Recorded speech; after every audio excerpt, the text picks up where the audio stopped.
Et vous savez, le chemin que proposent les écologistes, ce n'est ni le chemin des coups de menton des va-t-en-guerre, ni le chemin de la frilosité des pro-Poutine. C'est le chemin de la paix.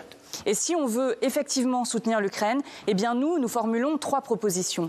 La première, c'est d'utiliser les 200 milliards d'euros d'avoirs gelés des oligarques russes pour pouvoir les mettre au soutien de l'Ukraine dans son effort de guerre et derrière dans la reconstruction. Ces sommes, elles sont là, elles sont disponibles, elles ont été obtenues de façon frauduleuse, elles doivent être mises aujourd'hui au service des Ukrainiennes et des Ukrainiens. La deuxième chose, c'est de cesser d'alimenter la machine de guerre russe. C'est simple, pour mieux combattre Vladimir Poutine, il faut taper la Russie au porte-monnaie.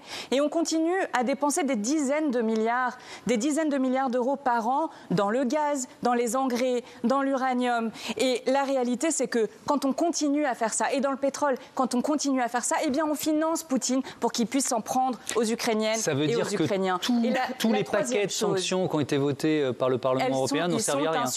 Ils sont insuffisants. Il faut aller plus loin. Et vous savez, dans les premiers jours de la guerre en Ukraine, l'Union européenne a pris des positions et des décisions qui étaient des décisions ambitieuses. Et puis après, ça s'est arrêté. Mais on ne peut pas s'arrêter là. Il faut continuer. L'année dernière, c'était 28 milliards juste pour le gaz. Et on a Total, par exemple, qui ramène du gaz naturel liquéfié par bateau sur nos côtes. Donc il faut s'arrêter. Puis la troisième chose, c'est qu'il faut évidemment livrer des armes et des soutiens financiers à l'Ukraine. Et Emmanuel Macron, peut-être qu'il a mis les gens autour de la table et que les gens étaient d'accord pour aller plus loin, mais c'est normal, on était l'un des derniers États en matière de soutien à l'Ukraine. Donc on se met d'accord avec les autres, on réunit les autres pour dire on va se mettre d'accord avec vous. C'est plutôt ça que l'inverse. C'est pas vous allez vous mettre d'accord avec moi. Mais donc il faut vraiment soutenir l'Ukraine. Et puis je veux le dire aussi, parce que c'est la position des écologistes, bien sûr, si l'Ukraine, si le peuple ukrainien veut participer à une Union européenne qui soit un projet de terre des droits et des libertés, qui soit un projet qui soit profondément différent, réorienté socialement et écologiquement, mais en tout cas ils ont leur place dans l'Union européenne.